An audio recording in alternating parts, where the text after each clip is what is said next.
to- Tokuso Kirahan from Death Note. Such a good fucking song, man. Holy shit.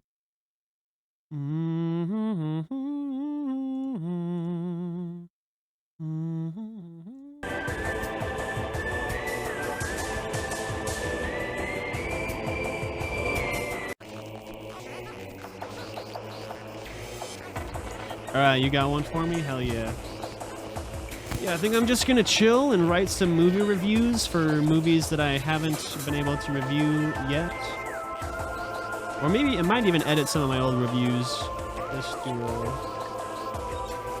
just to add some thoughts I have on a few movies. Let's check out Gaming Gatornator's choice for a song that massages his mind. It's called The Jazz Police, Gordon Goodwin. Gordon Goodwin, The Jazz Police.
Gordon Goodwin, the Jazz Police. Oh god, my lights are flickering.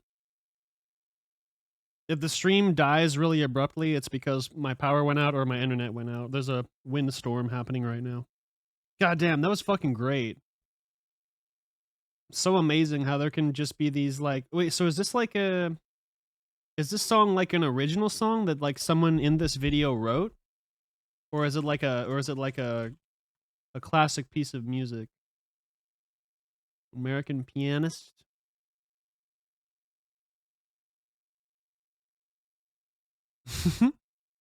He is the leader of Gordon Goodwin's Big Fat Band.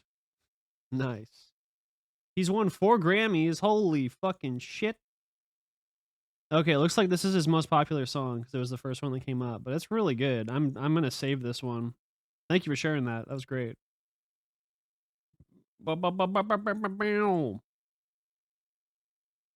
Excuse me.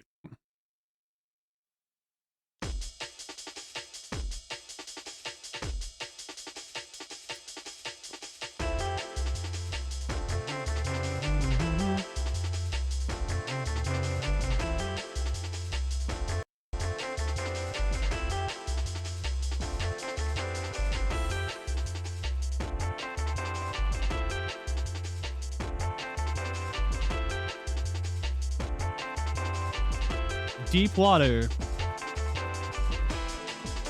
was one of the most average and kind of middling movies from 2022.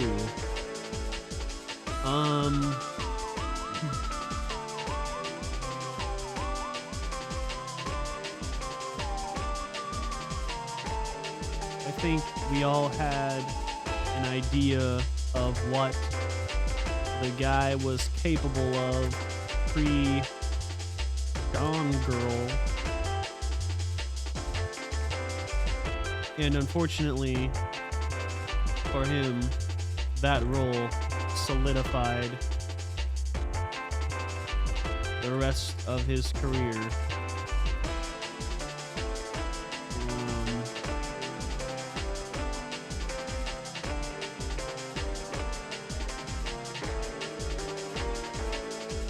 In this movie, Ben Affleck's character is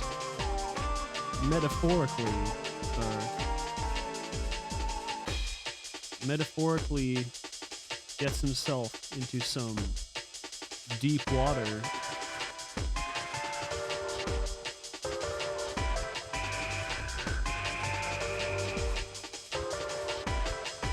And how do I say this?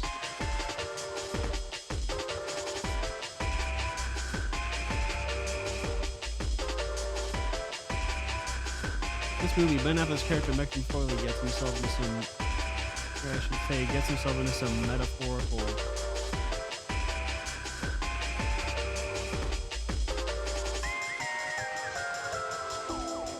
and disposes of a corpse in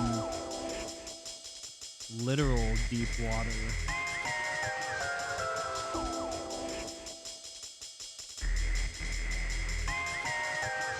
Best Writing 2022. And the Oscar for Best Writing of 2022 goes to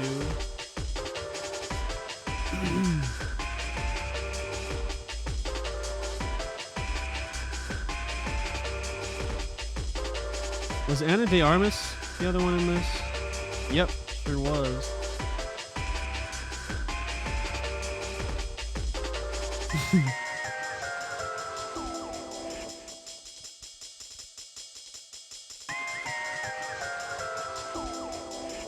Oh, this is based on a novel? Oh, okay. I mean, it's really just about nothing other than a couple who are in a horribly... Wait. Oh, I didn't mean to pin that. Okay. I don't know how I did that. That's okay. Patricia Highsmith, Deep Water, is a 57 novel about a smart man in a soured marriage who grows so mad with jealousy over the affairs of his wife, keeps flaunting in front of his face, and so resentful for the reliable boorishness of her lovers that he starts murdering her boy toys with the same brazenness that she took them into her bed. Adrian Lynn's Deep Water is a 2022 Hulu movie about a smart man in a soured marriage who grows so mad with jealousy over the affairs that his wife keeps flaunting in front of his face, and so resentful towards the reliable boorishness of her lovers that he starts murdering her boy toys with the same brazenness, and it makes his wife horny as hell. Yeah, this movie is pretty strange. I wonder how much of that actual like character is present in the original novel. The distinction is subtle until the moment it's not, which isn't to say that Melinda Van Allen was innocent in Highsmith's version, only that Lynn's faithful but slightly transformative adaptation, its script credited to the Mad Libs worthy duo of Euphoria. Oh, that's right, Sam Levinson wrote this. That's right. And Mr. McGowan, Wonder Emporium writer-director Zach Helm, what the fuck? Is galvanized by the suggestion that she gets off on the idea of her husband's crimes. The old Melinda was plenty sadistic towards hubby Vic, but she immediately began plotting her escape once it was clear that she could be married to a serial killer. The new Melinda is just as cruel and known as suspicious, but the mere idea that the stale loaf of Wonder Bread she's married to might have found his balls for the first time since her 6-year-old daughter was conceived is too exciting for her to cut and run. He doesn't want to control me like a normal man, she laments to a friend at one of the lavish theme parties that all the pod people in the Van Allen's wealthy New Orleans neighborhood seem to attend every weekend. To some, that might sound like a good thing. The way Anna de Armas says it, it's a completely valid excuse to subject Ben Affleck to the most unapologetic cuckery. That's good. Has ever had to endure since... Oh, you guys might not be able to say that. Let me do a little zoom in here. In case you guys want to read along. Most unapologetic cuckery an actor has ever had to endure on screen since William H. Macy and Boogie Nights. I have not seen that. I know Boogie Nights is a classic movie. I think I saw it when it was... I saw like a part of it when it was on TV. But I haven't watched the whole thing. I suppose I should get around to it.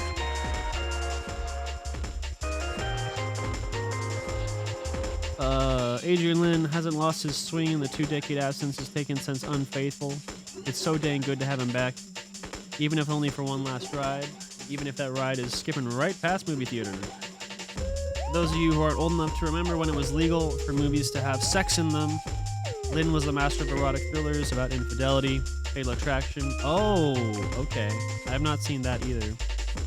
Indecent Proposal, the 1997 Showtime version of Lolita.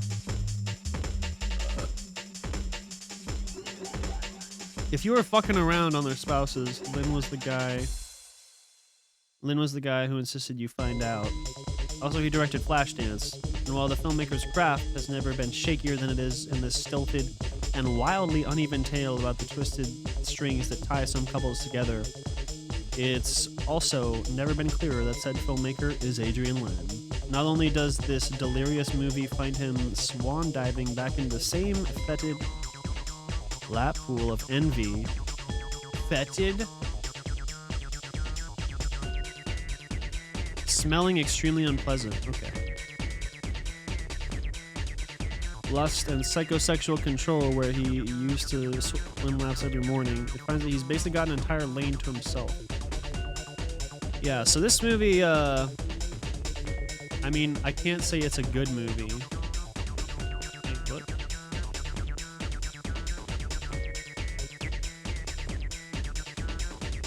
Thought it was entertaining, though. If you told me this was a long-lost script from Tommy Wiseau, I wouldn't bat an eye. The dialogue never fails to get a laugh from the bizarre crap that comes out of all the characters' mouths. While a bunch of weird shit back to reality, I'd be lying to say it wasn't entertaining. Would love to come back to this later with a couple of buddies, get smashed to have a baller Josh in this turkey. We see Anna de Armas's tits. That's true.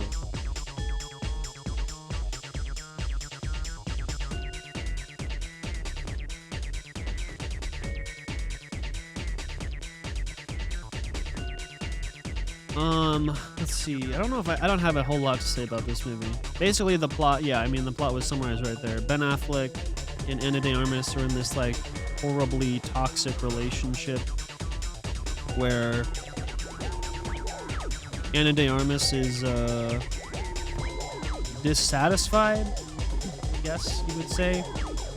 And she's allowed, they have a daughter together, but she's allowed to cheat on him and have a bunch of affairs with whoever she wants, but he's not allowed to do that. Or I don't know, I guess he is, but like she has this fucking, she just has like a total freak out if he does. Loses her mind. And that's really just the entire movie. The entire movie is just her having all these affairs and Ben Affleck getting more and more like crazy and demented by it, and so he murders the people she's having an affair with, and then things escalate. But also, she gets really horny anytime that he hasn't that he kills one of her lovers.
Ambulance.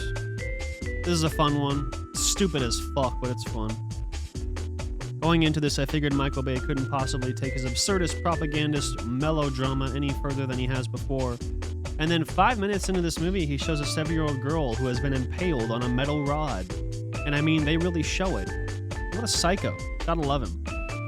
Pretty amazing how he managed to resurrect one of Gyllenhaal's most classic characters, Danny Dorco. But no, seriously, Jake is unhinged here. This might be one of his worst performances, but thankfully bad acting in a Bay flick can a lot of the time be so bad it circles back around to being brilliant. Bay's characters are universally screaming archetypes. It's pretty bizarre how he hasn't written a single screenplay, and yet the quality of both the dialogue and actors' line deliveries carry an eerie sameness across his filmography. No matter whose script he directs, Bay's style and insatiable thirst for cringy improv one-liners supersedes and often erases any of the original writer's personality. Every single Michael Bay directed film sounds, feels, and performs like it was also written by Michael Bay. The tone is way too consistent. And yet, he doesn't write. Fascinating.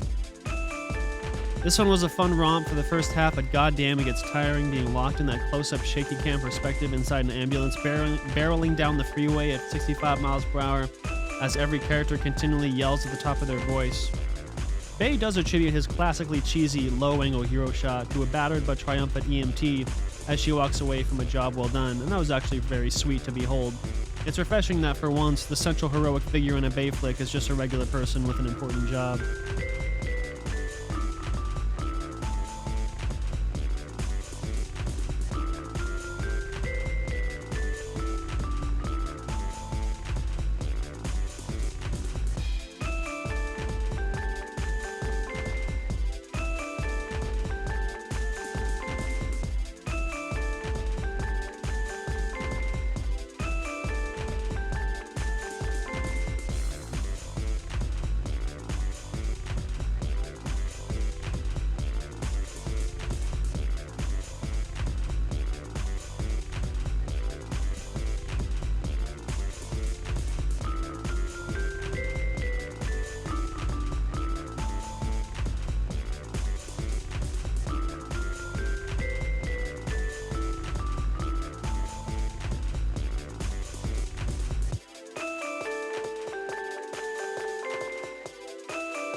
Oh, damn it. Keep accidentally pinning messages. I misclicked on the chat.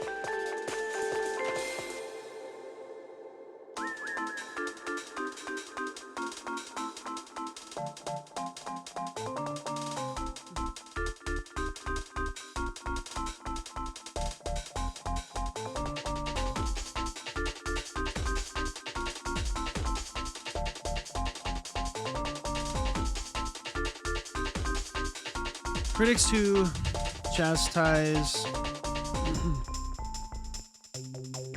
How do I say this? Critics who chastise Cameron's...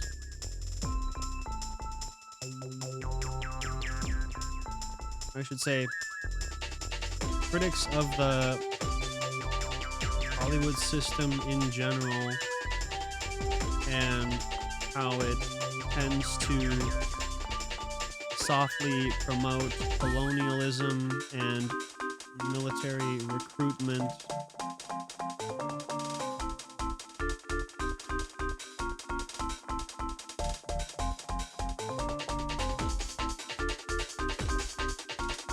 Say, I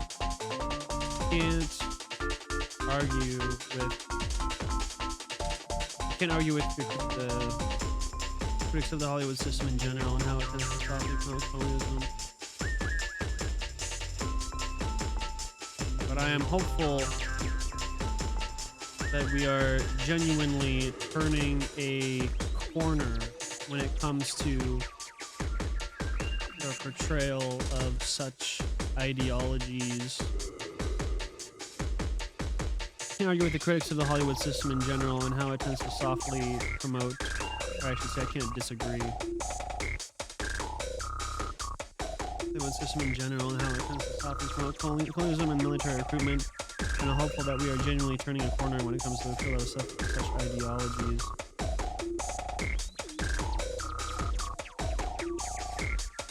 In general.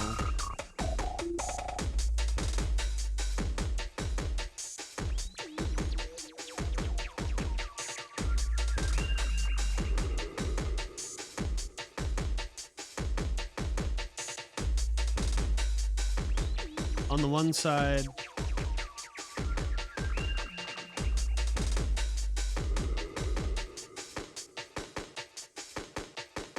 these critics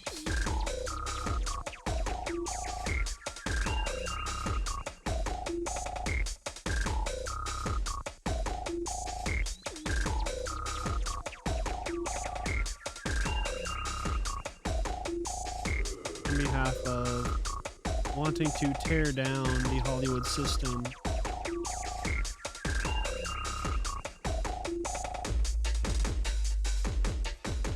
in all its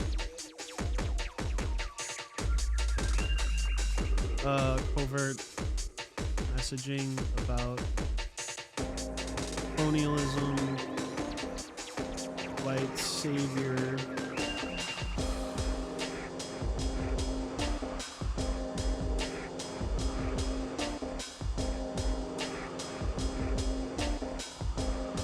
turning a corner.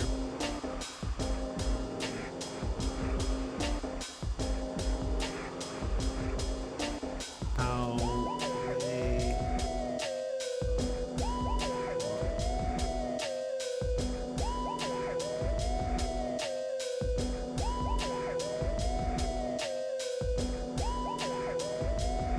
I can't disagree with the critics who despise this franchise on behalf of wanting to tear down the Hollywood system and all its covert messaging about colonialism, white saviors, and military recruitment. But I'm hopeful that we are generally turning a corner here when it comes to that. On the one side, these critics are right that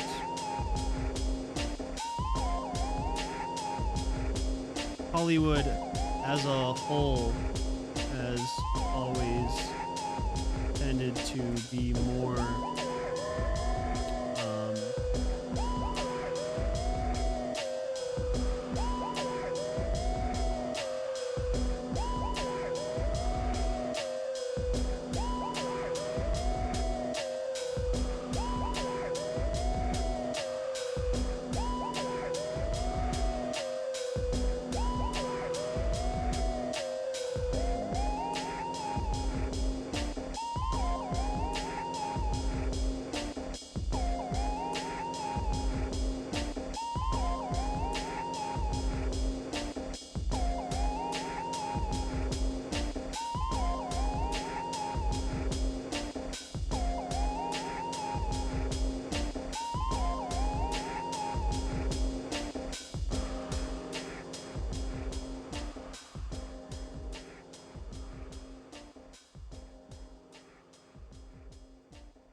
On the one side, these critics are right that Hollywood as a whole has always tended to say and preach one thing, and then as soon as the press tour for a film has ended, they turn around and make a movie justifying the Iraq War or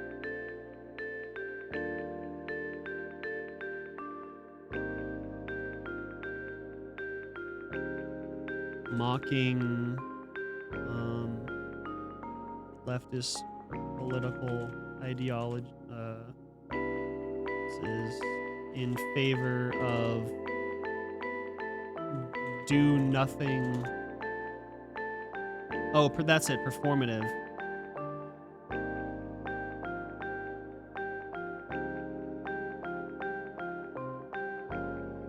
I do not believe that is the case with James Cameron.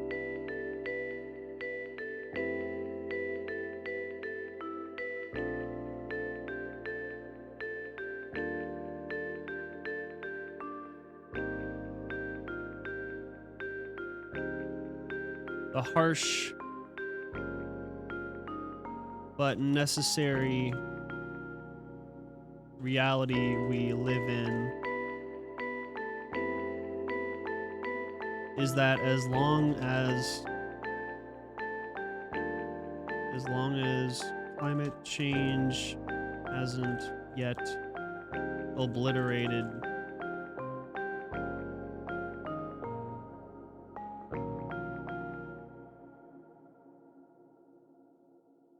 the harsh but necessary reality we live in is that as long as climate change and ecological collapse still how do I say this?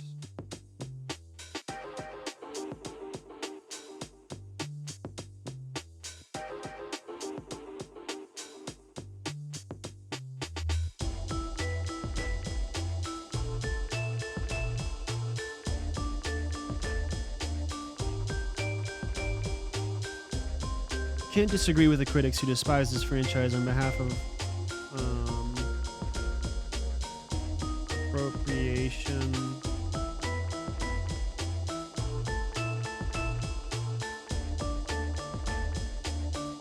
and wanting to tear down the Hollywood system and all of its covert messaging about colonialism, white saviors, and military recruitment.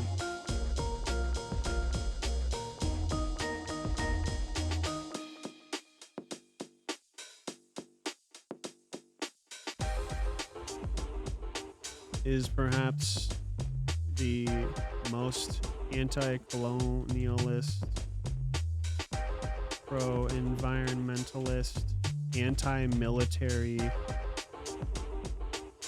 blockbuster of all time. Blockbuster, not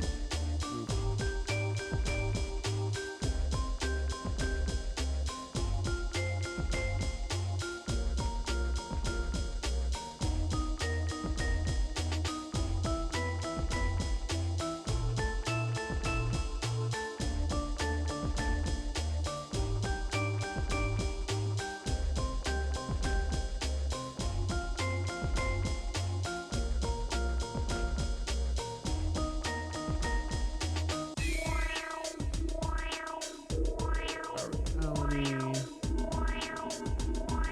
Is that as long as climate change and ecological collapse still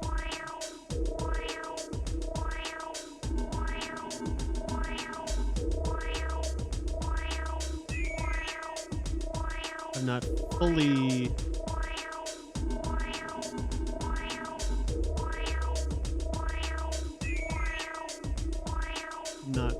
destroyed the system, Hollywood will continue to exist. Art will continue to exist.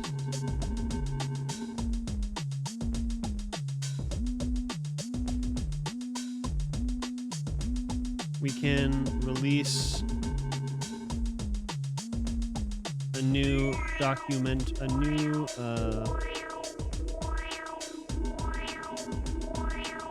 new documentaries displaying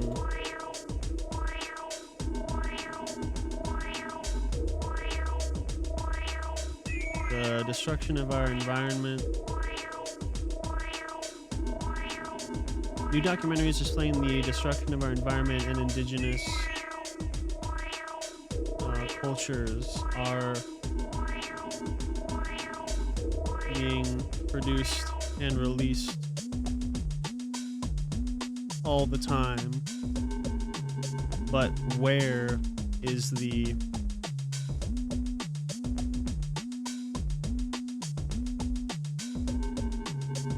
public response? Evidently, most of these products tend to push viewers into feelings of despair and inaction.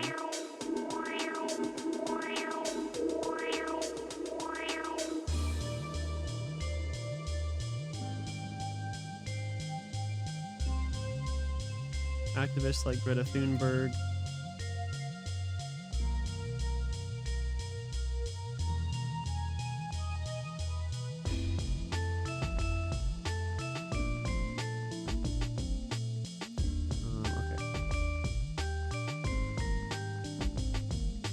Avatar 2 is perhaps the most anti-colonialist, pro-environmentalist, anti-military massive budget blockbuster of all time. The harsh but necessary truth of our reality is that as long as climate change and ecological collapse have not yet fully destroyed the system, Hollywood will continue to operate.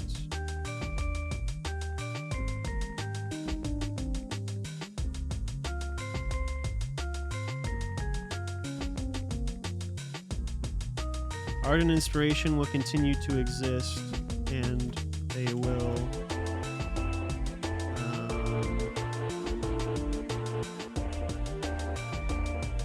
always beg for a medium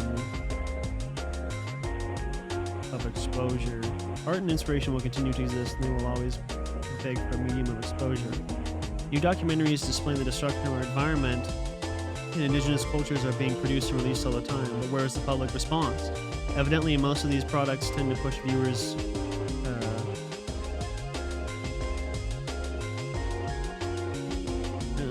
evidently most of such products tend to push viewers into feelings of despair and inaction.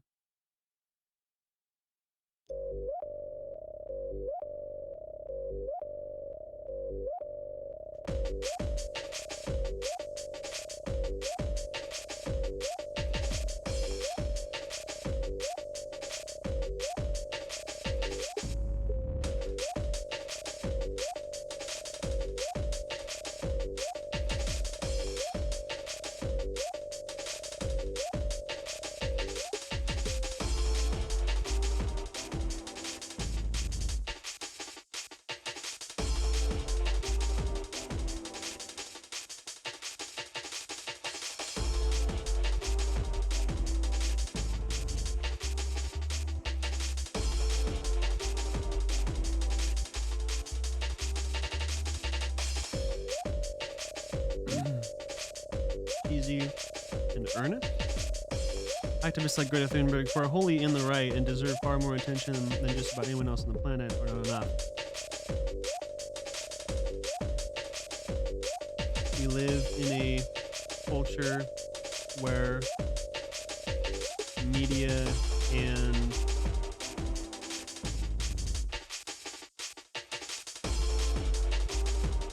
we now live in a world where need some sleep. Okay.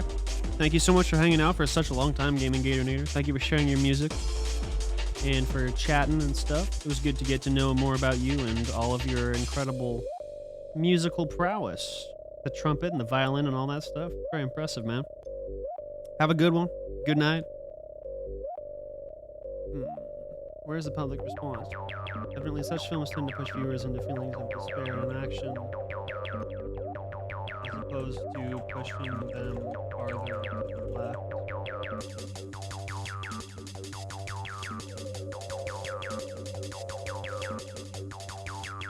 Activists like Greta Thunberg, who are wholly in the right and deserve far more, are not enough. We now live in a world where,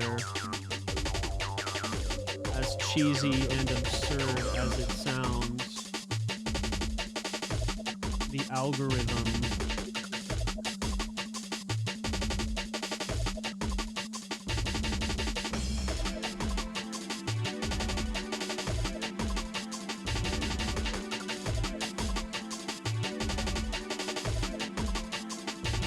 Now live in a world where as cheesy and absurd as it sounds, the algorithm.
I know a lot of the time a piece of fiction that eloquently summarizes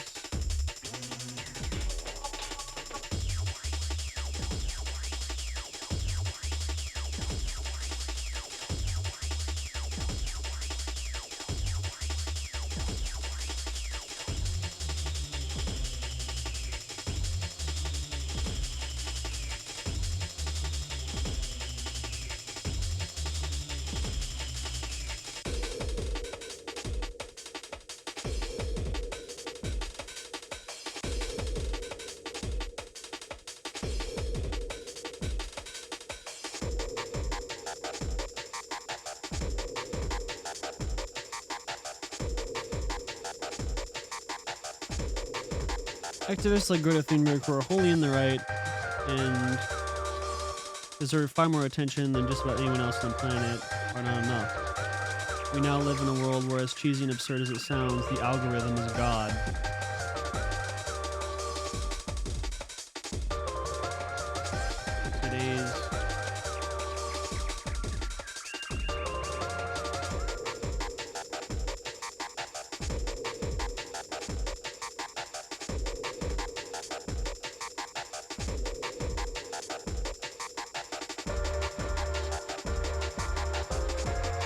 Today's algorithm pushes activism as a cold, constant source of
I can't disagree with the critics who despise this franchise on behalf of cultural appropriation and wanting to tear down the Hollywood system and all its covert messaging about colonialism, white saviors, and military recruitment.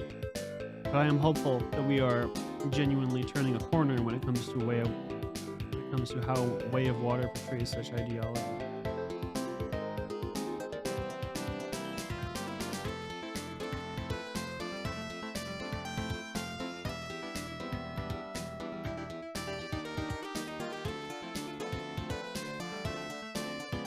On the one side, these critics are right that Hollywood as a whole has always tended to say and preach one thing, but then as soon as the press tour for a film has ended, they turn around and make a movie justifying the Iraq War or mocking leftist political stances in favor of do-nothing performative liberalism.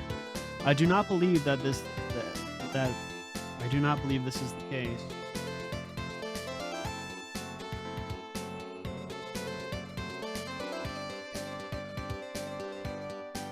As a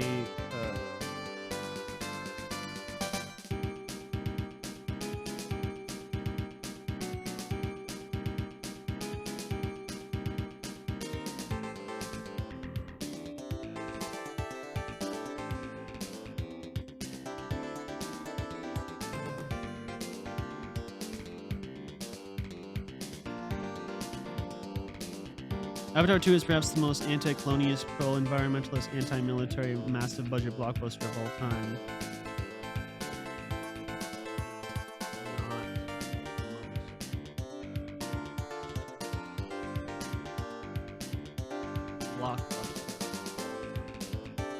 Not movie.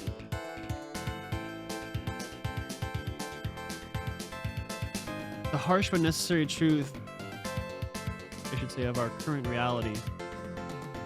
The harsh but necessary truth of our current reality is, as long as climate change and ecological collapse have not yet fully destroyed the system, Hollywood will continue to operate forever. Art and inspiration will continue to exist, and they will always beg for a medium of exposure. New documentaries displaying the destruction of our environment and indigenous cultures are being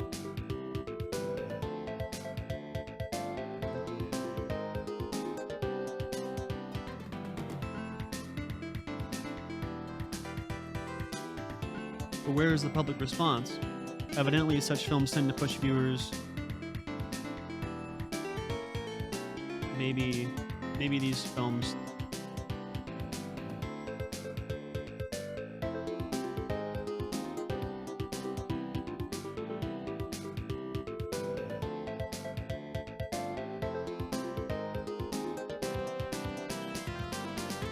Maybe these searing films tend to push viewers into feelings of despair and inaction as opposed to pushing them farther to the left. Activists like Greta Thunberg, who are wholly in the right and deserve far more attention than just about anyone else on the planet, are not enough. We now live in a world where, as cheesy and absurd as it sounds, the algorithm is God. Today's algorithm tricks people into viewing activism as a cold, constant source of paralyzing hopelessness. Ironically, the more we flood people's minds with imagery of societal and ecological collapse, the more push towards nihilism many of them will be. Americans and the First World in particular.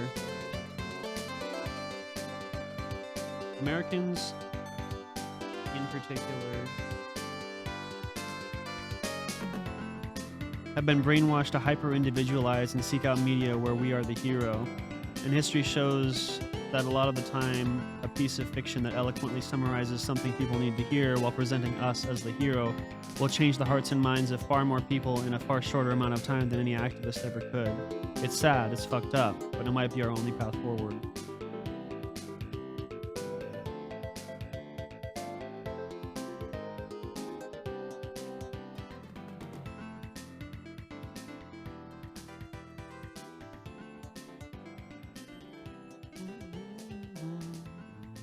I'm gonna send this to a friend of mine.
James Cameron has been plotting and preparing this series of films since 1994, and while my feelings on the first movie are overall lukewarm, the sequel has confidently proven the director clearly has an established vision of where he wants this story to go.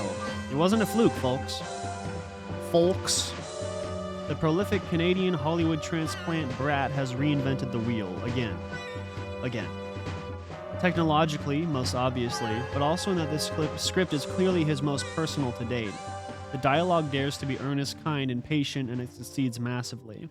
There is a raw, seething hatred of colonialism and environmental destruction present in the latter half that wails with anguish throughout. I teared up several times and am prepared for the emotional punches to hit much harder on repeated viewings.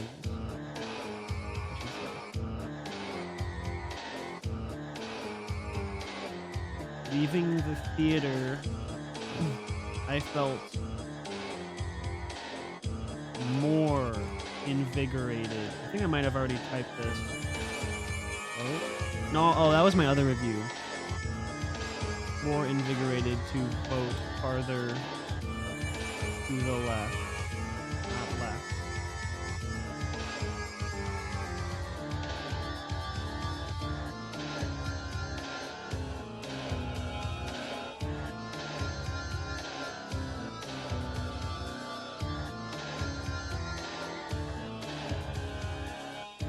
Having those difficult, wait, prudent? Is that the word I'm looking for? No, not prudential. Acting or showing care and thought for the future. Holy shit, that's exactly.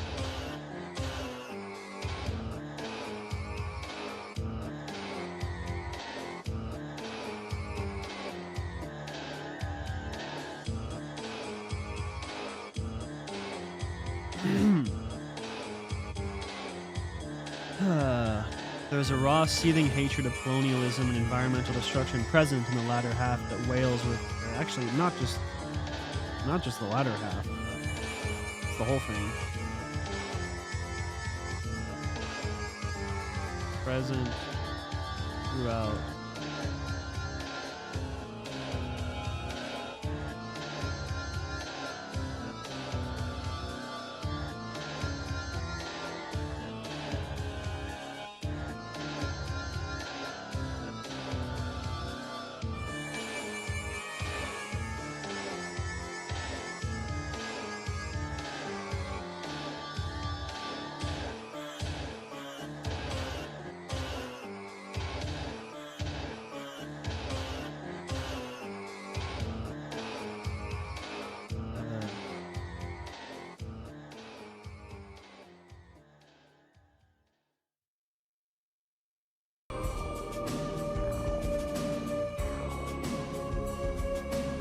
Oh yeah, this song is so good for chilling, dude. This is one of the most fucking brain massaging fucking songs of all time.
can't disagree with the critics who despise this franchise on behalf of cultural appropriation and wanting to tear down the Hollywood system and all of its covert messaging about colonialism, white saviors.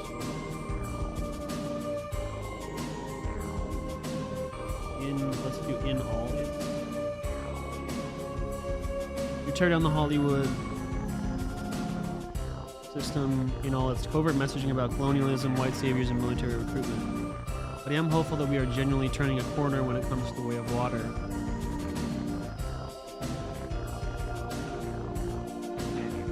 On the one side, these critics are right that Hollywood as a whole has always tended to say and preach one thing, but then as soon as the press tour for a film has ended, they turn around and make a movie justifying the Iraq War or mocking leftist political stances in favor of do-nothing performative liberalism. I do not believe that is the case with James Cameron.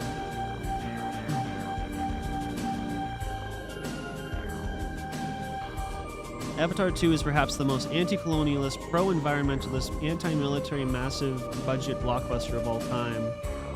The harsh but necessary truth of our current reality is that as long as climate change and ecological collapse have not yet fully destroyed the system, Hollywood will continue to operate forever. Art and inspiration will continue to exist, and they will always beg for a medium of exposure. James Cameron is using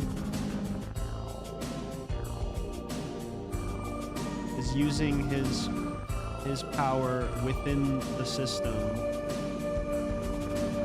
to make a difference.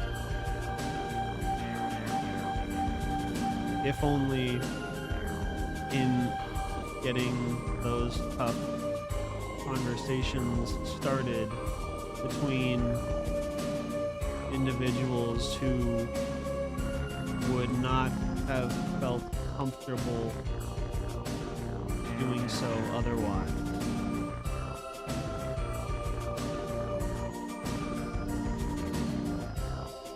New documentaries displaying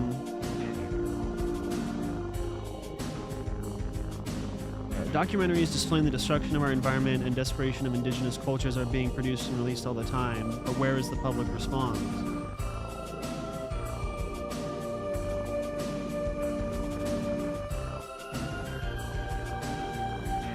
Don't get me wrong. There has been a response, but it isn't enough.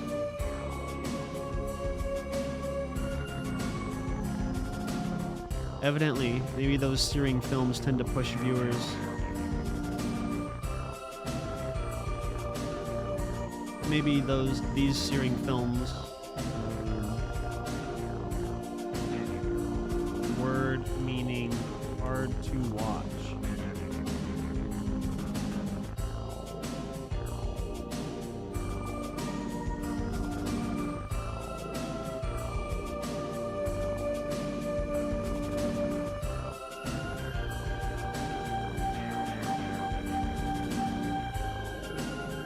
Shame verb. Oh, shame. That's a good one.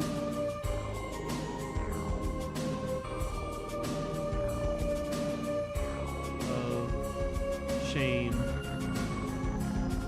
Despair and inaction as opposed to pushing them farther to the left. Activists like Greta Thunberg, who are wholly in the right and deserve far more attention than just about anyone else on the planet, are not enough.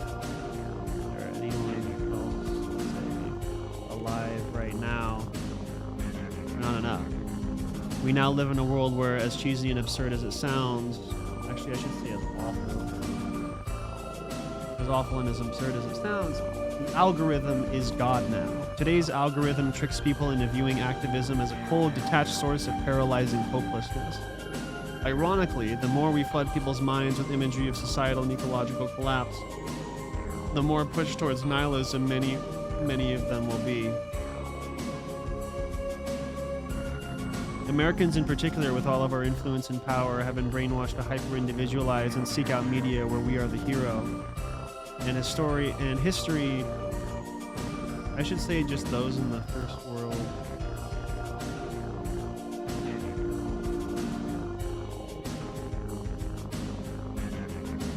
People living comfortably in the first world, Americans in particular, with all of our potential for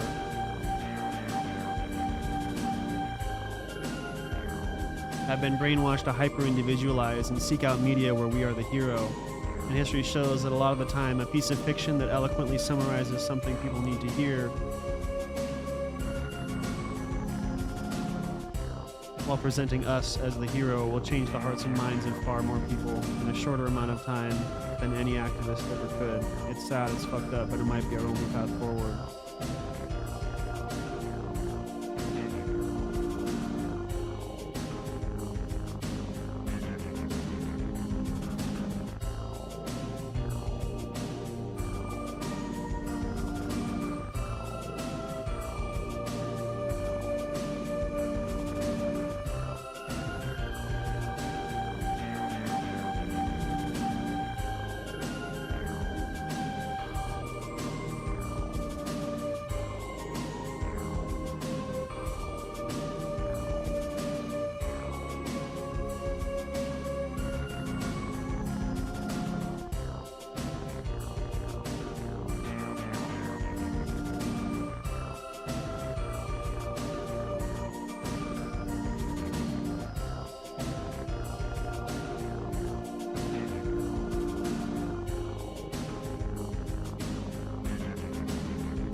Okay.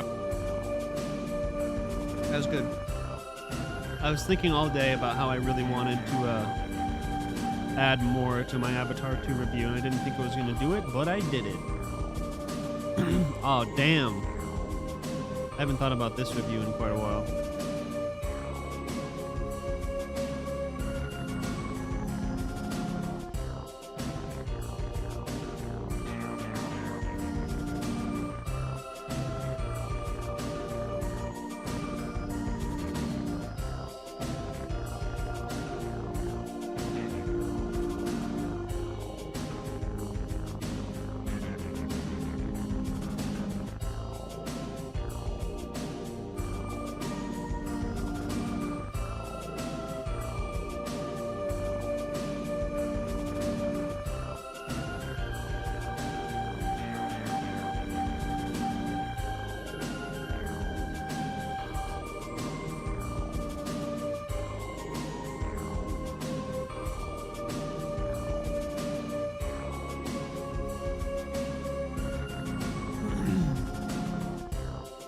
Blunt, so redundant, beyond derivative, not just in its lowest common denominator-driven dialogue, nor the fact that it seems very comfortable constantly calling itself a ripoff of The Little Mermaid. It's like the writers are trying to get out in front of critics negatively comparing this to Anderson's classic tale, even though Bubble only borrows a single element from it. Every single mild-tempered anime character archetype one can imagine is on display here in full apathetic, half-baked force. At least they mostly aren't annoying, just painfully insipid. Exhausting cliche followed by cliche.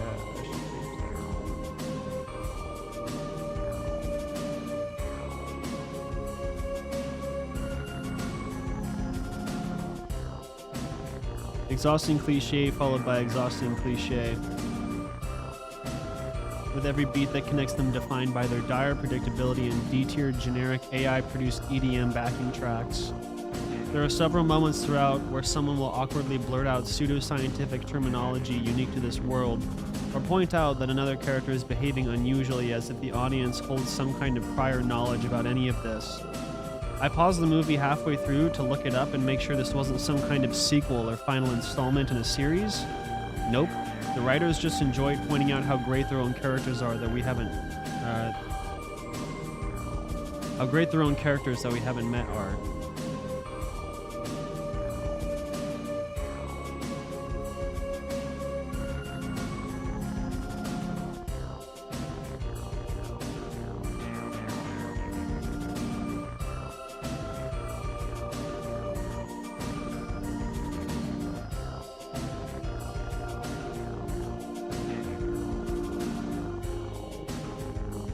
The direction confidently flaunts what it clearly believes to be the major selling point of this flick, its ugly animation and boring god-modded parkour sequences.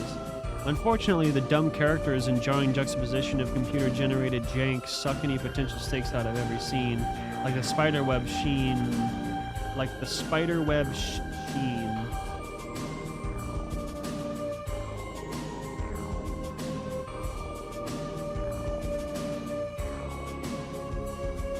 Oh, like the spiderweb Sheen busted out in his legendary tricking.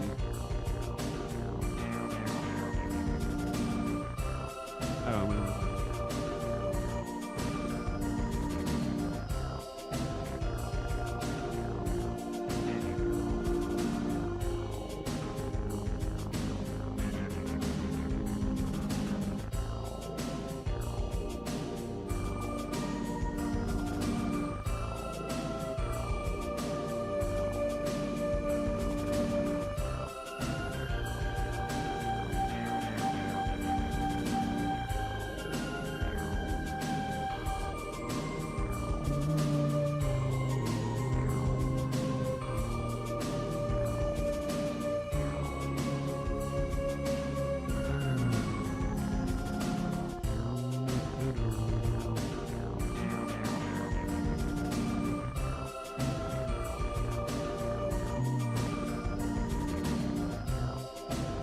Oh yeah, Clerks 3.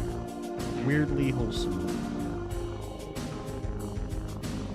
Cute and cozy. Considering the events in Kevin Smith's life that inspired the script, I found this installment his most earnest by far. The silly self-importance of opening your movie with the quintessential melodramatic emo anthem of all time was the right move. Weirdly fitting. Brian O'Halloran is still not an actor, or is he? The grief scene was pretty effective. Clerks defined the 90s film genre by telling young, lonely, nerdy dudes that their interests are valid and showing them anyone can make art with enough drive. Clerks 2 was a practice in refining what had been established. Clerks 3 brings everything full circle by being the predictably wholesome and heartfelt goodbye to the series and a meditation on life. It isn't amazing by any means, but I really don't think it's trying to be, and I don't think Kevin's intent was ever to make an amazing movie to begin with. Art is art, man. We're all here for an incredibly brief, painful, beautiful, cathartic amount of time. Let's make the most out of it. I'll give you this one, Kevin. Yeah. That's right.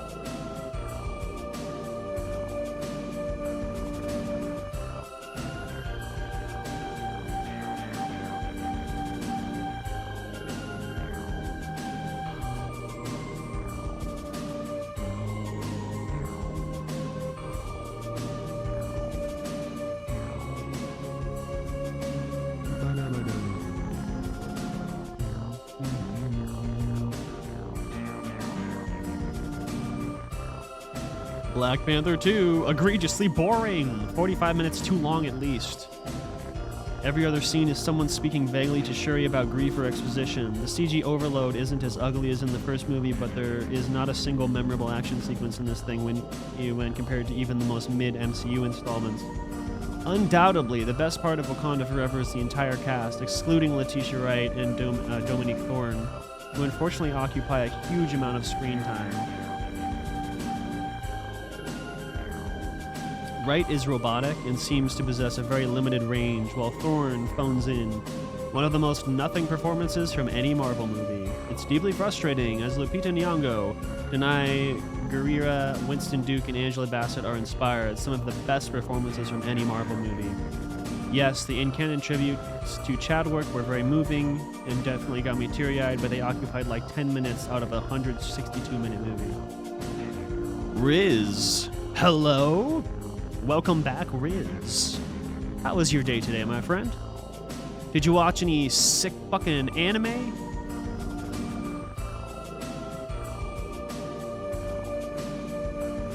Mr. Weeb? Or Miss Weeb. I don't know if you're a miss or a mister. You didn't watch any anime today? Damn it.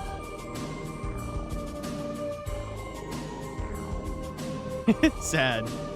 Yeah, that's right. That's no good. Let me ask you, have you watched... I feel like I've only watched one anime movie that released in 2022. It was called Bubble, and it fucking sucks ass. Beat Pokemon Black 2? Oh, nice, nice. I think I beat Pokemon White 1, but I never got the second one. What did you think of Pokemon Black 2?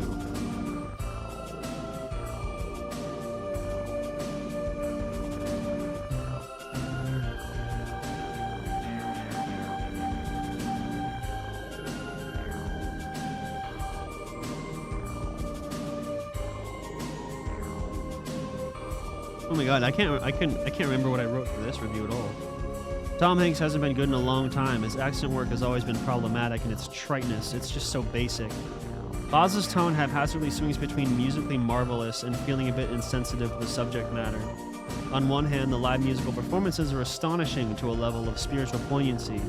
Oz isn't merely celebrating America's first pop star, he's worshipping the magic that is live music in general. The energy, the scale, the connection a performer can feel with history, the crowd, and the universe, the at times overbearing loudness of being on stage, it's beautiful and triumphant and an incredible portrait of an immeasurably passionate singer. On the other hand, a lot of the exposition is hurriedly stomped over in some of the most outrageous and egregiously tone-deaf transitions things. No one gets any development at all outside of our leading man. Austin Butler is so gosh darn lovable, maybe my favorite acting job of the year. Just a pure mystical transformation. I'm really giving all 3 stars to him alone and his concert sequences. Felt like I had watched 8 episodes of a miniseries by the time credits rolled, 100 miles wide, a few feet deep. You thought it was a lot more grindy than other Pokemon games? Okay. So would you say it was like more difficult, or just that there was more... the game itself would just had more grinding sections? Soul Silver? Fuck yeah! I wanna... Dude, I fucking love Heart Gold and the original Pokemon Gold. Those are my favorite Pokemon games. I think Heart Gold, I would actually love to do like a speedrun or learn a speedrun category for Pokemon Heart Gold. I think that would be really fun.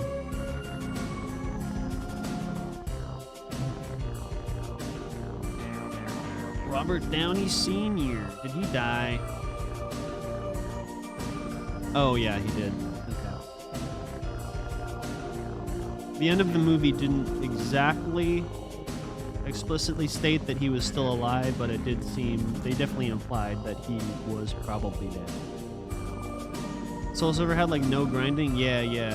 Well, that's because it's the best one, man. Heart Gold and Soul Silver are the best Pokemon games. There's fucking nothing wrong with those ones.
Oh yeah, I didn't review Bodies.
What you're doing for Pokemon is every game, you have to choose a different type. Okay, okay.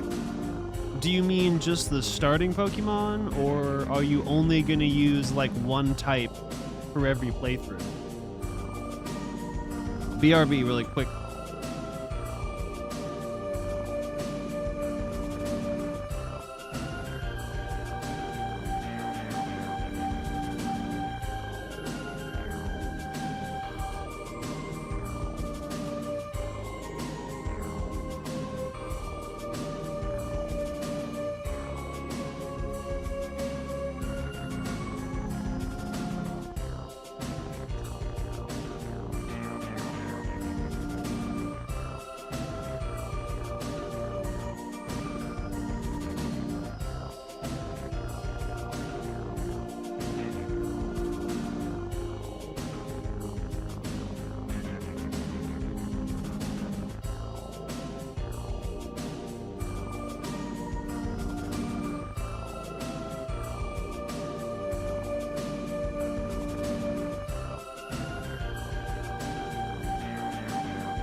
Hell yeah, Cyndaquil!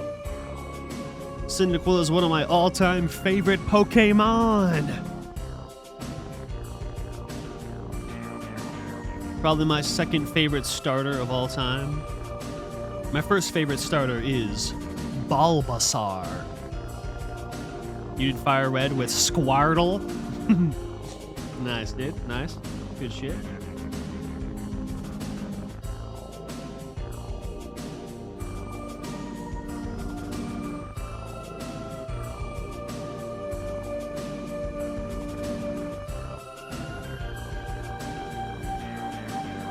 Let's see. Oh, I reviewed Black Adam as well. Expectations for this were so unbelievably, unfathomably low, and that was the right choice. This ain't great, but it has a few sequences that left me thoroughly entertained.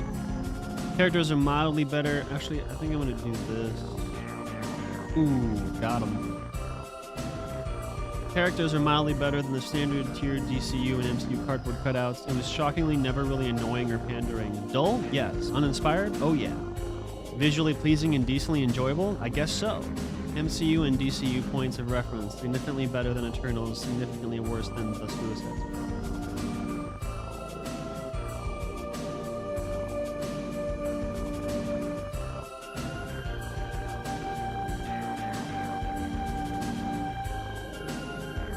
Next, you might play Pokemon Yellow. Nice. Have you actually played the Pokemon games before, or was this your first time playing any Pokemon game? Wait, what the fuck? Oh, okay. This reviewer, he either does like meme reviews like this, or he does like the most fucking intense, like thorough like this. Or he does this stuff, where it's like an incredibly visceral, just kind of takedown with incredible detail. They're great reviews, great reviewer. I disagree with a lot of he says, but it's a good time.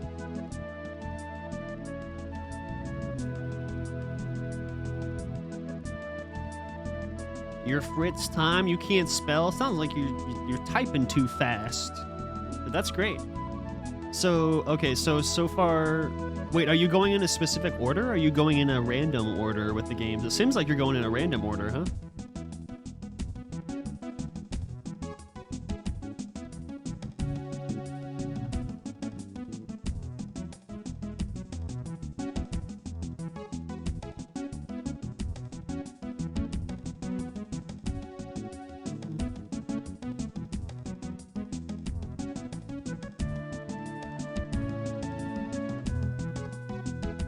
It's a random. Okay.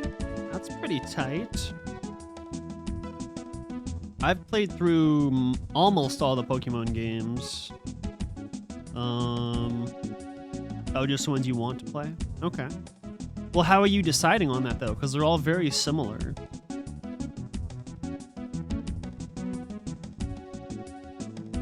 Like, I'm curious what your decision-making process is for which ones. You think you're gonna play all of them? Or just some of them? Oh, excuse me. Or just some of them?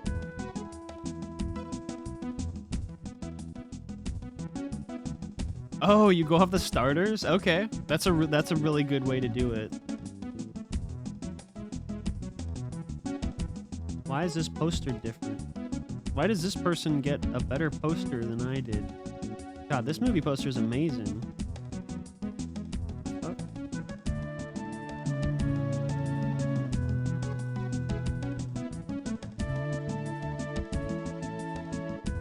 Yeah, let's see movies. Okay, movies that I could be considered for top 10.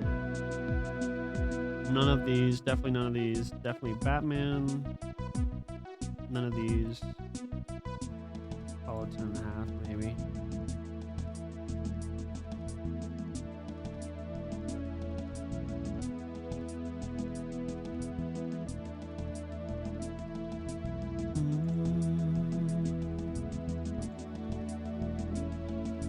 I'll add Apollo 10.5.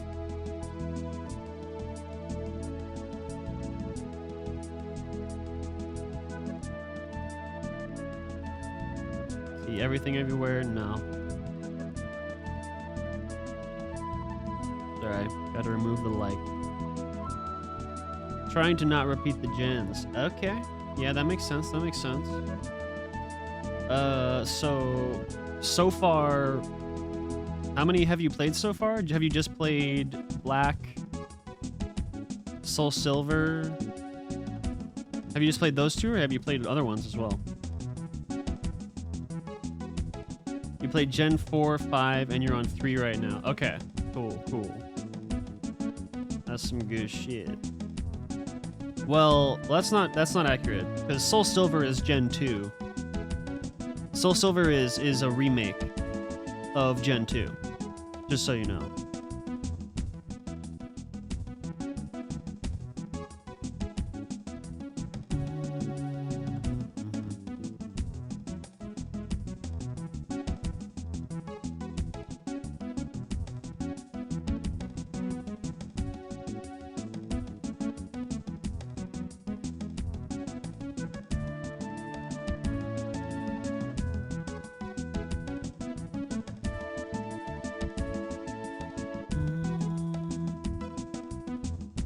Wait, Black 2 is a remake? I thought Black 2 was just a sequel to Black.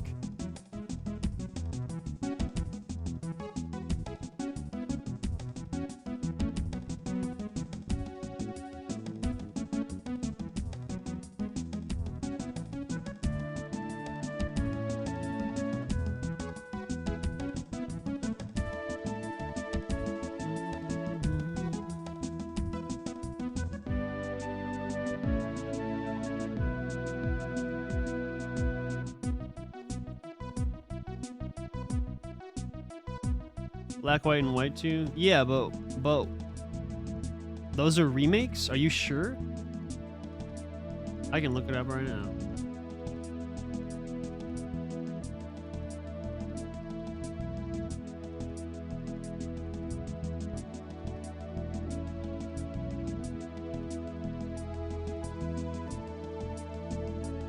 Yeah, it says it's not a remake. It says it's just a sequel. It takes place 2 years after Black and White, with a different story.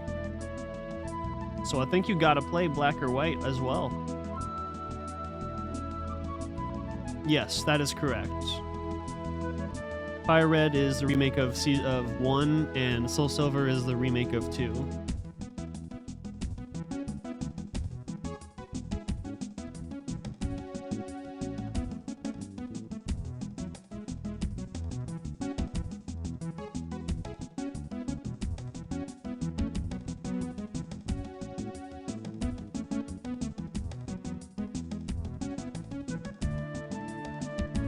Oh god, Firestarter. I don't remember anything about this movie.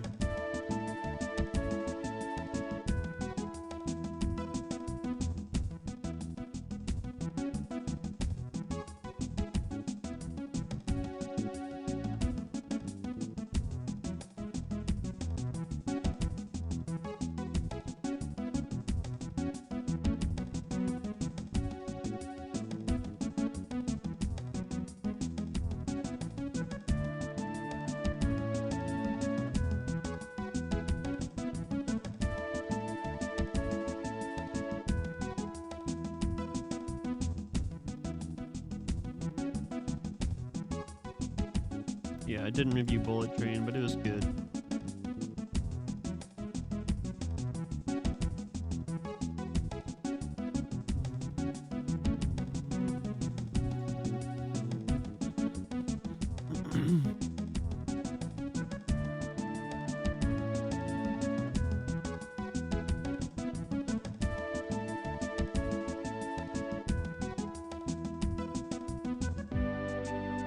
Time to go stalk my other podcast friends.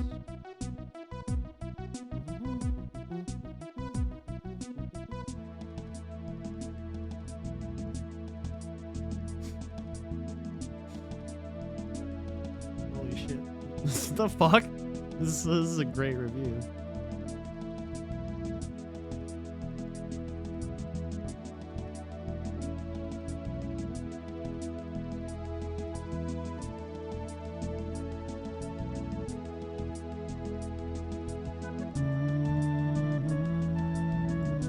Oh, you're playing on emulator. Okay, okay. That's a good way to go. I mean, it's frankly, it's a lot more convenient once you get it set up.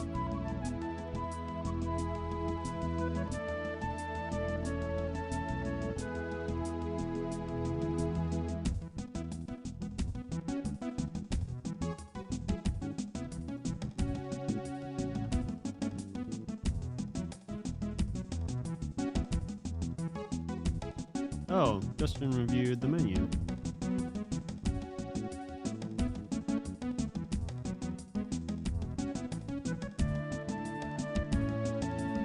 Triangle of Sadness. It's free, most of them? What? Do you have to pay to emulate games? What are you talking about? I thought they were all free. Ruben Östlund's satirical examination of rich and social influence themes are hilarious a good chunk of the time, but can't help but feel a bit overdone at this point. Triangle of Sadness has dozens of stellar performances, especially from the late great Charles B. Dean, who was an absolute star in the making here. Harris Dickinson really sells the kind of whiny, comical flair that can be overplayed at times, but he masters here brilliantly, and through the film's latter half we get a string performance from Dolly de Leon. The first half in particular is fairly strong, especially with the film's first chapter surrounding a male model and his influencing partner that argue over gender politics when finances will at dinner. They're both fantastic to watch as the evening devolves into selfishness around money and the lack of compassion for one another in a very sinister but humorous kind of way. Once on the yacht, there are a grand range of great moments, whether it is the rich folks demanding the workers to relax by going swimming while they're working, or of course the infamous vomit shitting sequence. What? I don't know anything about this movie. Events after that then turn quickly into Lord of the Flies situation that has been felt, explored, and tried over and over before and done better than what is presented here. Still entertaining once the vomit set piece occurs. What? The vomit set piece? Oh god, now I have to watch this movie. Like the film's climax, and we're stuck on the island later. Not as engaging as the first half. Okay. Some of them you have to buy? What? You mean like you have to buy the games because they're too new? You don't buy emulations. That's not what you mean, right?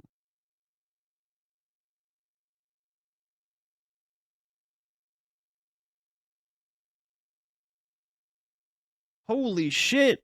He gave X a 5? Damn. Okay. All right. I mean, yeah, people really like this one. I think it's fucking great, but not quite my thing. Really good, though, for sure. Oh, I did read this review. Ba ba ba ba ba ba ba ba ba ba. Ba ba ba ba ba ba ba ba ba ba ba ba ba ba ba ba. Oh, I see what you're doing, Justin. I see what you're doing. You rewatched Avatar 1 and then you didn't log Avatar 2. I see what you're doing. You're hiding it. You're hiding your opinions of Avatar 2 because it's either going to be in your top 10 or your bottom 10. I would assume top 10 because you gave the first one what did you give the first one? 4.5. Holy shit. Yeah, I don't agree. I mean, it's good for sure, but I thought the new one I thought the new one did everything that the first one was trying to do. Lightyear. Yeah, that sounds about right. Yeah, I don't think I'll watch Lightyear.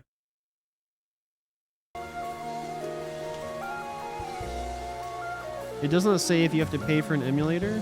No, you don't. Dude, emulators are free. I don't wait, what are you saying? You already have an emulator. I don't know. I'm not understanding the problem here.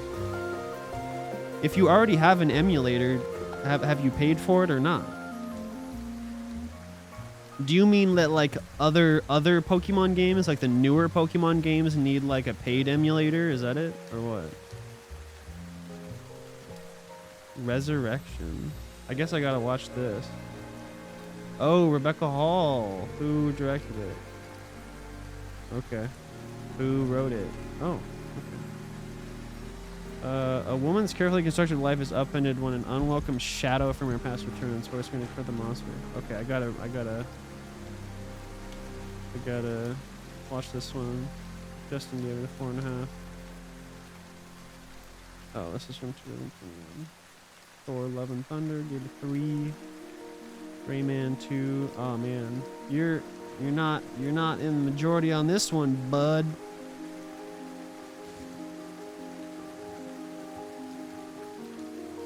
Yes, just yes. Okay, now you're just being intentionally elusive. You're not answering my question.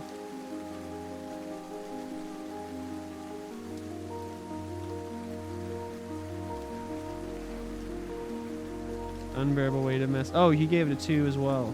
That's right. That's right. That's good. So fucking overrated.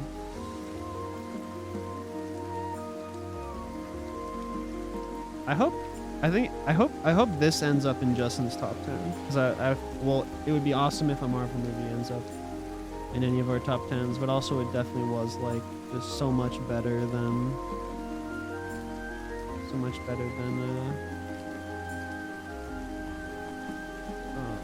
the Deepwater one. Yep, this movie sucks, but I had fun. I cannot argue that it's a good movie. You gave Fresh a 3.5, Justin. That's kind of weird. Oh, I gave it a 3 though. I thought I gave it a lot lower than that, but I literally remember nothing about this movie at all. I remember thinking it was pretty boring.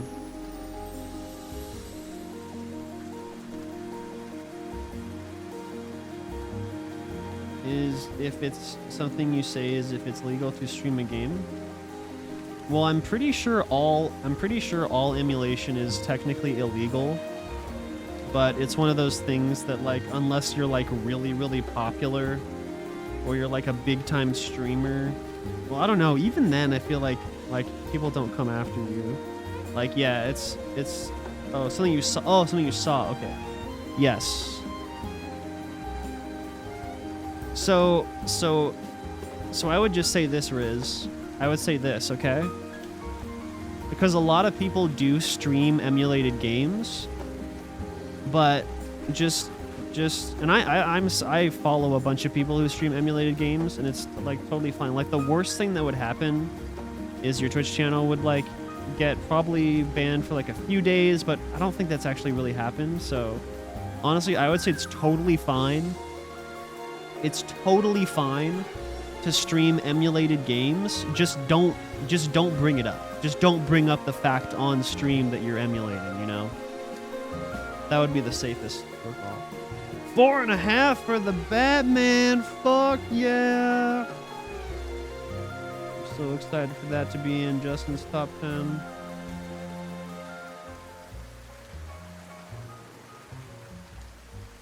Okay, now we're into last year.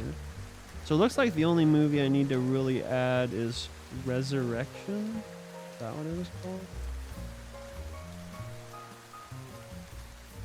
Do you stream, Riz? I'm pulling up your profile right now. I'm gonna go look if you stream and embarrass you.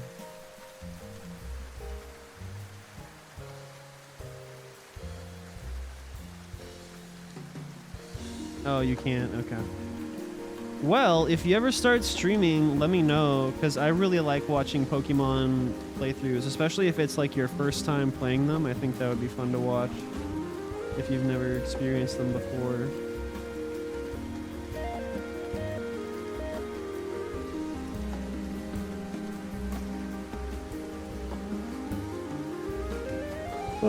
Justin seems to be slightly in the minority on this one. You have a potato computer.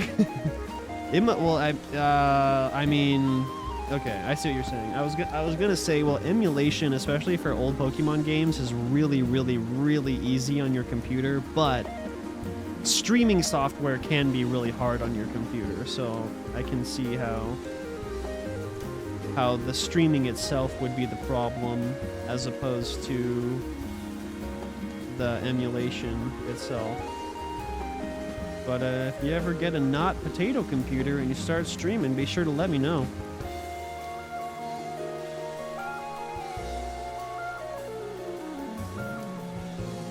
Oh, I heard about this.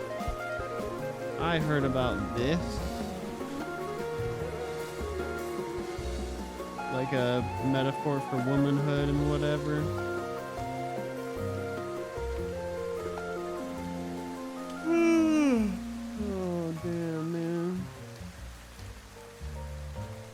Your office computer? Are you at work? Are you watching Twitch at work? That's against the fucking rules. Oh, okay. Are you in an office? Or are you using an office computer in your home?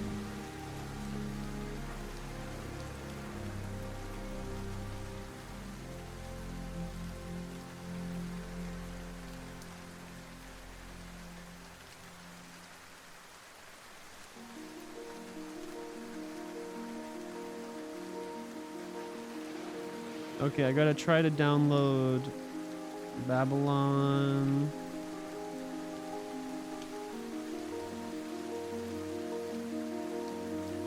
Babylon, wait, Slayers, what is this? Oh, a bad movie. Okay.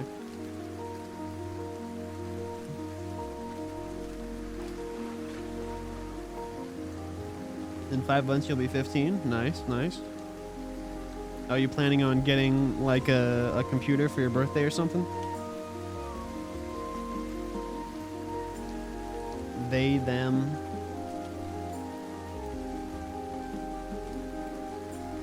What the fuck? I want to think that multi-time Acad Award nominated screenwriter John Logan. John Logan? What has he done? Holy, oh my god, what the, what? Dude, this guy's written so many great movies. Gladiator, Skyfall, I mean, Spectre has writing problems. Rango, though, that's great. I don't like Hugo, people like Hugo. Aviator, Last Samurai, Sweeney Todd, okay, that's interesting.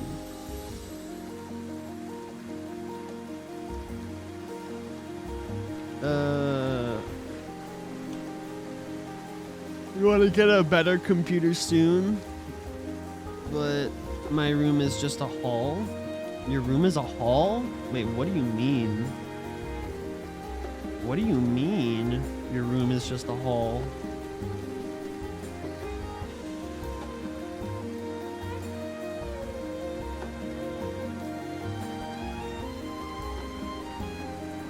You mean the computer room? Or your like actual quote-unquote bedroom is just like a hallway? That sounds pretty shitty, man. Has heart in the right place and simply fumbled the execution in his directing debut. Oh, directing debut. Okay, he hasn't written or hasn't directed before. He's only written. For example, some really bizarre editing decisions ended up creating some tone fucking deaf moments in the film. Now that I think about it, there's also several kids at the camp who have 0 lines in the film, wondering if a lot ended up getting, oh, okay, and they kind of ended on the floor. They might have had a hard time putting a workable film together. I'm just guessing, I have no idea. What I do know is that they ended up Doesn't work.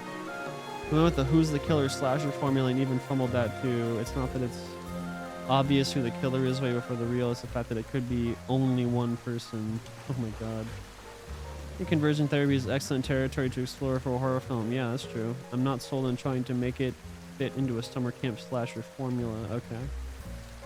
So it does sound like the writer's heart was in the right place, but he just fucked it up real bad.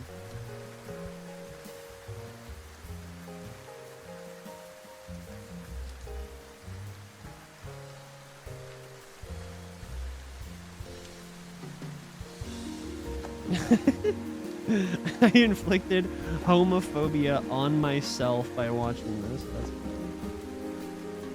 This is so bad. Kind of dope movie name, though. Let's be real. Cringe a lot of transphobia. This is crazy. It's gonna take almost an hour for someone to die.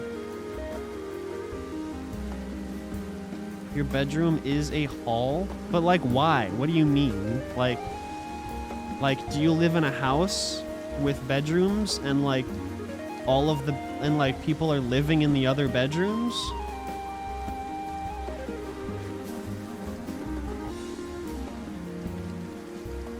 Why are you in a hall? I want to know. Like, what is going on there?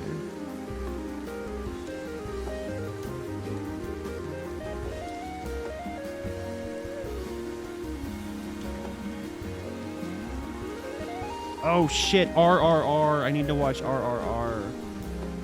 Fuck.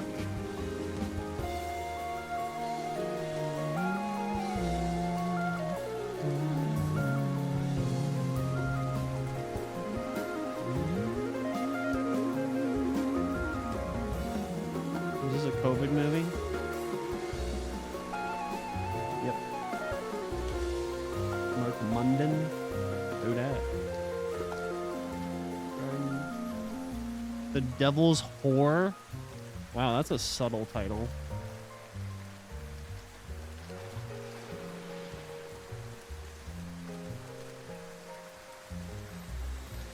House and you live in has 2 bedrooms and 7 people. Okay.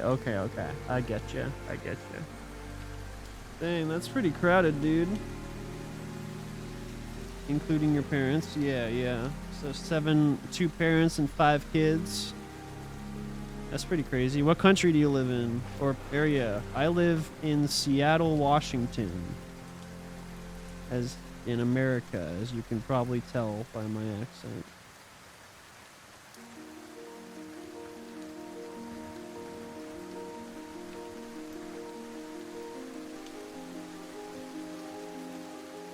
Oh, dude, you're in Canada, BC? Hell yeah. I've been there. I've been there, like, I don't know, 4 or 5 times in my life. I always went there for, like, a concert, I think. I think every time I've gone to BC, it was for a concert or, like, a musical or something to go see it. We're pretty close. I'm only like 2 hours south of the border of Canada, BC, so pretty close. That's a good place.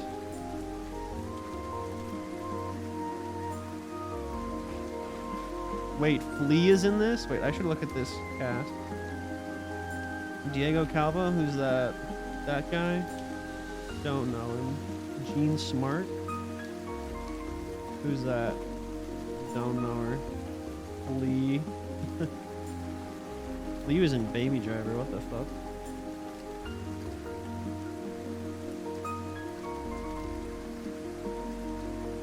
The only place you've been is Mexico in 2016. Cool, nice.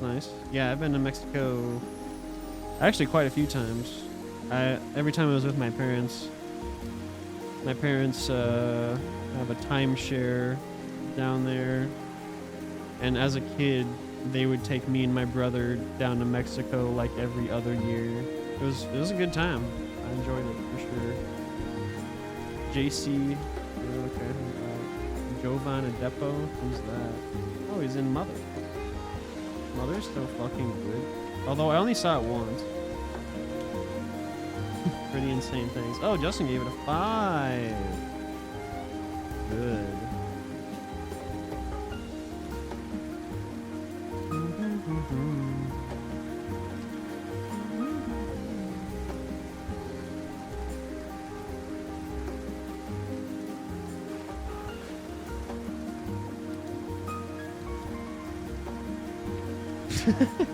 I like how everything Damien Chazelle has done has something to do with jazz, and then somehow came the fucking Neil Armstrong movie, yeah, which was so good.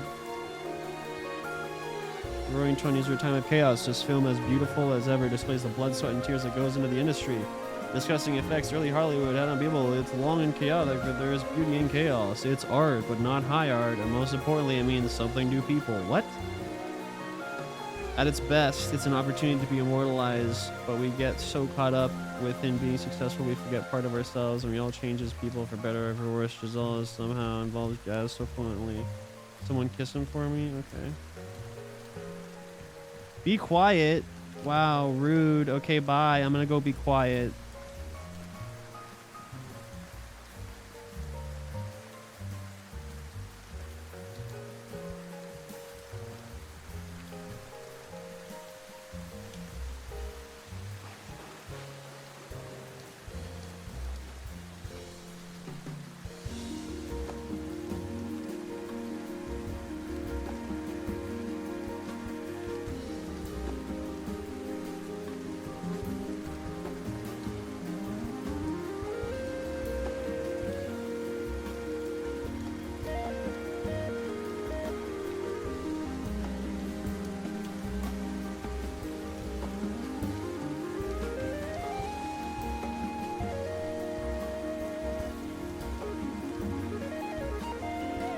Welcome back to the show, Xanaru.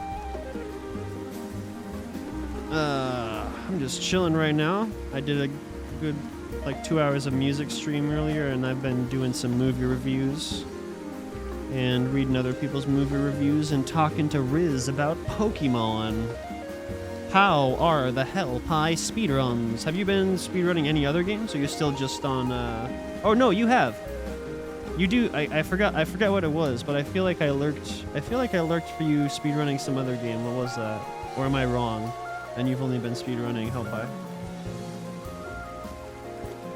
I would love to run Hellpie again, but I'm in the problem of, like, there are too many good games, you know? Hellpie is so fucking fun, dude. It's just so fun and satisfying to speedrun, but, like, there's just so many good games. Oh, you can scroll down right now and you can see the games I'm currently playing through. And if you want, you probably don't have enough, but if you have enough channel points, you can actually request a full game playthrough. Oh, actually, I gotta change the rewards options. Oh no, I don't. They're there. Yeah. So there's an option for first playthrough of a game I own, and there's also option of, like, playthrough a game on Steam, but anyway. Nier Automata, that's right. Yeah, I've been lurking occasionally for your Nier Automata speedruns. I didn't finish that game. I mean, it wasn't quite for me.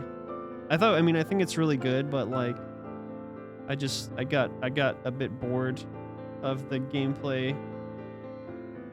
The story was really interesting, though, and everything they were implying with, like, the robots being sentient and that you're just, like, massacring innocent people was pretty fucked up. Oh fuck, I gotta watch this too. Except I heard it's really, really fucking sad. I don't know if I want to watch something really, really fucking sad.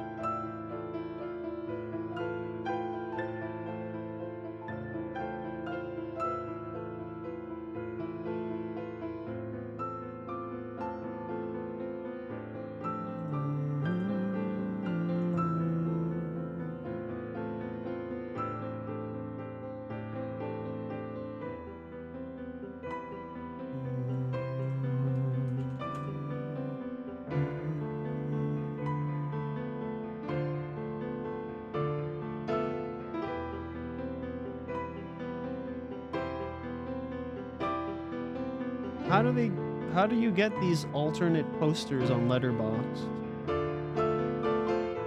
This poster's pretty cool. Favorite Pokemon starter for Xanaru? That's a good question. I already answered earlier, but my favorites are Bulbasaur and Cyndaquil. Whoa, look at this poster. What the fuck? How do you get these alternate posters?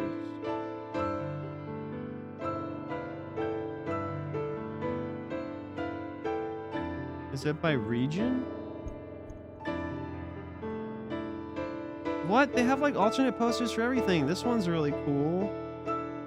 Actually, I think this one's maybe better.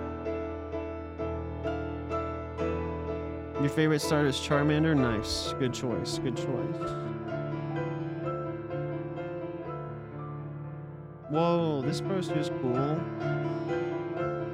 I like this poster a lot more than the other one.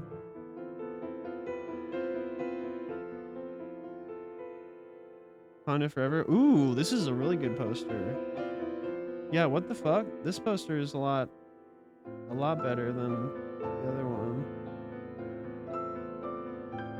Okay, let's see. What else did they review?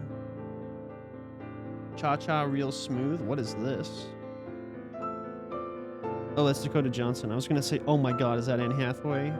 Anne Hathaway is one of my like top tier celebrity crushes. Who are your top tier celebrity crushes, chat? Your favorite is Cyndaquil? Dude, Riz, that's so based. Cha-Cha Real Smooth, 2022. Fresh out of college and stuck at his New Jersey home without a clear path forward, 22-year-old Andrew begins working as a party starter for bar bat mitzvahs, where he strikes up a unique friendship with a young mom. Okay, looks like a drama. Romance, comedy, drama. Oh, okay.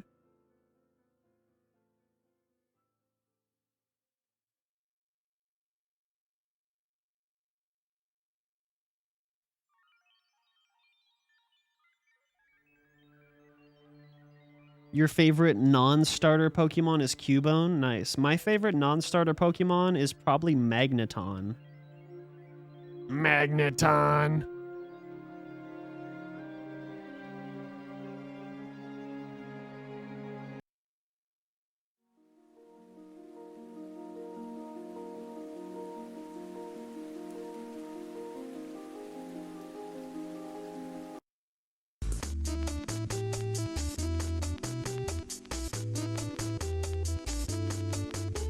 Cooper Rife? Who's that?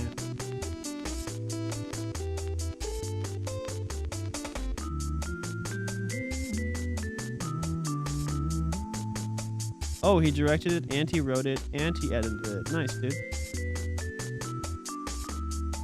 Superpower? Oh man, that's so easy, dude. 100,000% teleportation.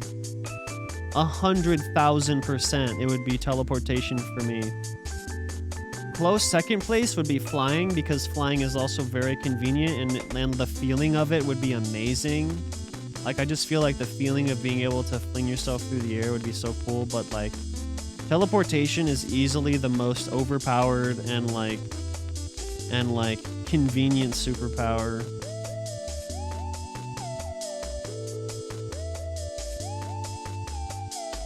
There was that movie Jumper from like 2012 or something. You would do fucking cloning from Naruto? Okay. I mean, that's pretty useful. That's a unique answer for sure. Yeah, you got a little bit of a spelling problem, but it's okay. Your favorite anime is Naruto? No, it's not. Come on, don't say that. There are way better anime than Naruto. Don't fucking say that. Come on. You don't mean that. What are your top 5 anime, Xanaru? Top 5 anime. Also, Riz, you mentioned your top 5. Your favorite anime is Riz really likes slice of life anime, which I can appreciate. As long as your favorite anime are not fucking isekais, then it's okay.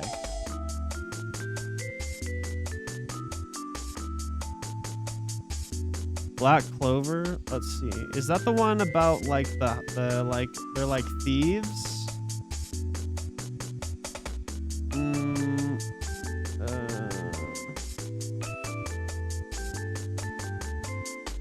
Oh, young orphan who is left to be raised in an orphanage alongside his fellow orphan. While everyone is born with the ability to utilize mana, Asta, with no magical, instead uses physical strength. Conversely, Yuno is born as a prodigy with immense magical power and the power to control wind magic. Okay. Naruto, Demon Slayer, Attack on Titan, Black Clover, One Punch Man. Okay, you have good taste. You actually have good taste. I respect that. I have not watched Black Clover, but I have not watched any of the series Demon Slayer, but actually I can show you my review of... Actually, you know what? You know what? I think I'm gonna bump up my review. I think I'm gonna bump up my review of this.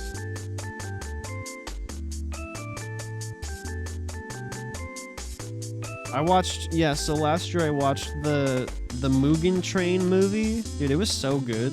I haven't watched anything related to Demon Slayer at all. Like I've watched 2 episodes of the series and that's it. And then I skipped all of it and I watched this train movie. It was really good though. I guess this takes place canonically after the end of season 1, but this was my first exposure to anything Demon Slayer at all, and I was able to follow the plot just fine. The story structure consists of all the typical bland battle anime melodrama, but the charming characters, blistering animation, unwavering willingness to engage in some thoroughly sadistic bad guy monologues, and original approach to power scaling magic makes for a great introduction to the series, even if some earlier plot elements have now been a little spoiled for me. I'm looking forward to watching this in order now. That's not true. I'm not going to watch it. What the fuck? This guy...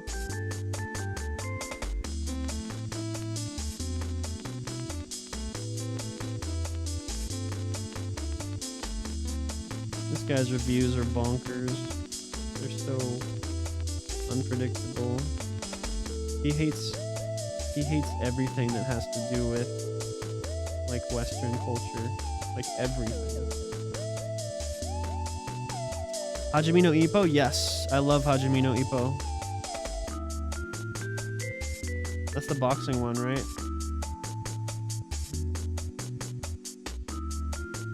Yeah, I've watched a lot of Hajime no Ippo. It's so good, dude. I fucking love it. I haven't watched it in order, but I've like watched it whenever it's on, and I've definitely seen... Wait, let's see. How many episodes are there? Is this the manga or the anime? How many episodes are there?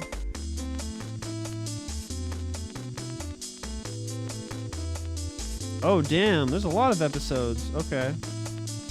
I didn't know there were that many. I think I've probably watched like 25 or like 25 or 30 episodes. So definitely not most of it, but enough to know that it's fucking amazing.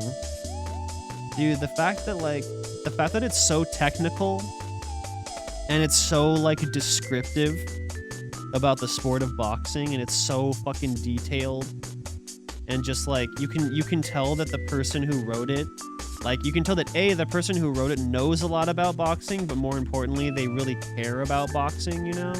Like that it's something they actually like are super passionate about. And just everything about the fucking anime, you can tell that they're like super in love with it.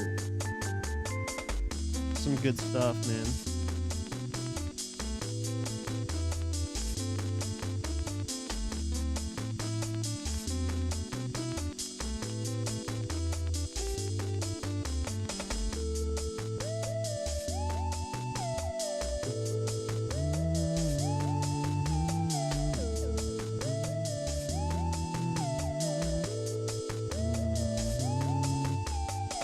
Steins Gate. No. I've heard that name a lot. I don't even know what it's about. I'm gonna look up what it's about.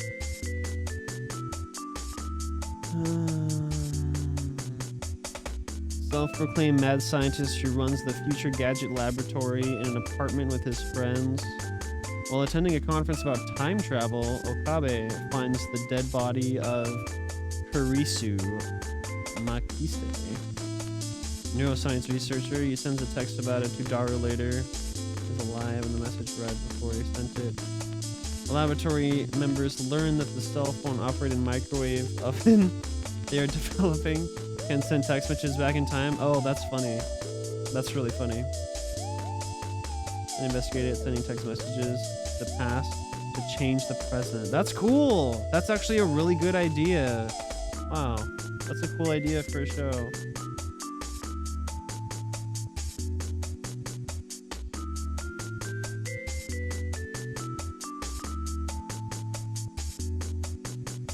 Oh shit, there's only 24 episodes? Oh, I might watch this. I might watch this if it's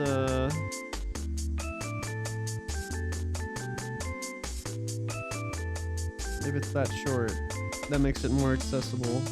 Okay.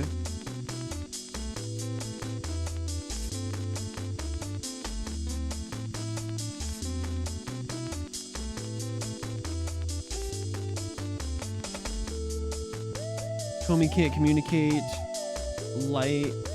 Lycorus recoil? What is that?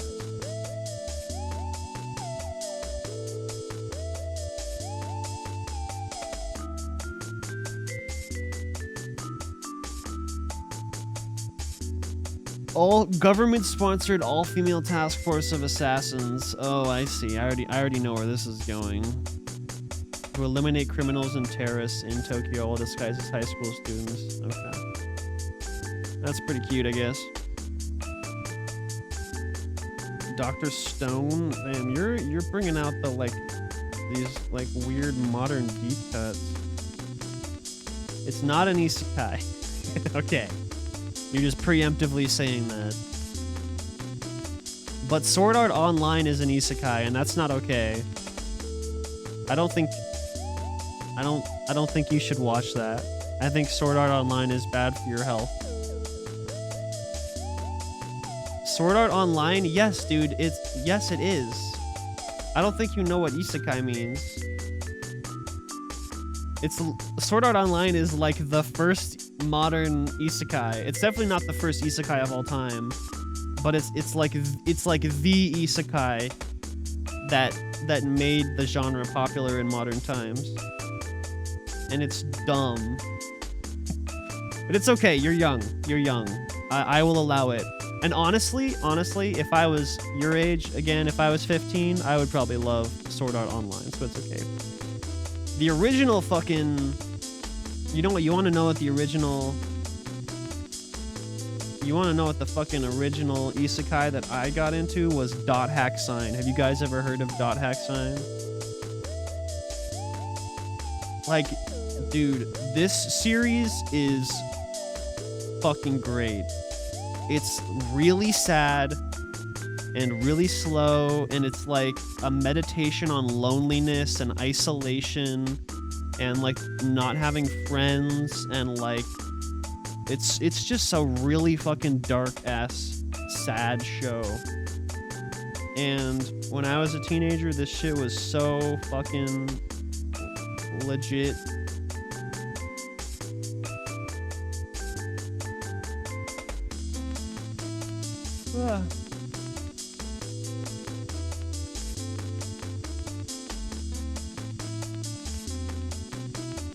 Series is influenced by psychological and sociological subjects such as anxiety, escapism, and interpersonal relationships.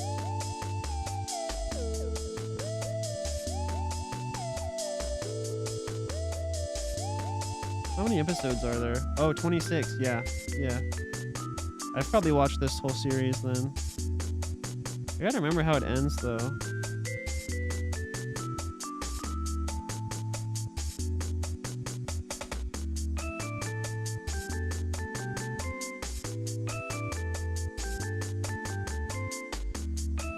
Yeah. Also, you could argue there's even some discussion in this series about like trans identity stuff. That's pretty cool for being way back in 2002. Yeah, if you guys want to watch a sad fucking emo ass isekai that's like really, really thoughtful and like slow paced, and it's only 26 episodes, you should watch the original Dot Hack Sign. I know they had some like spin-offs that were like I don't know, just kind of more like standard adventure stuff, but yeah, this show is amazing, dude.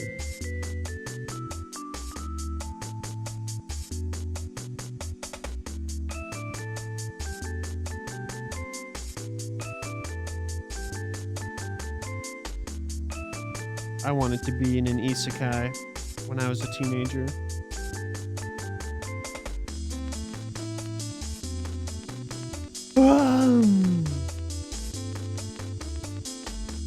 All right. Well, my friends, I think that's going to do it for me tonight. Thank you so much for hanging out. Thank you to the people who were here earlier for the music. Thank you to the people who check out the VODs. Thank you to everybody who lurks. Even if you don't say anything, I love you lurkers. Glad I can give you some chill vibes. Thank you very much to Xanaru and Riz for hanging out for the movie, anime, Pokemon discussion. It was a good time tonight.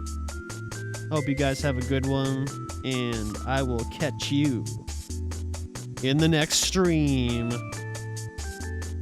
Good night. Bazinga!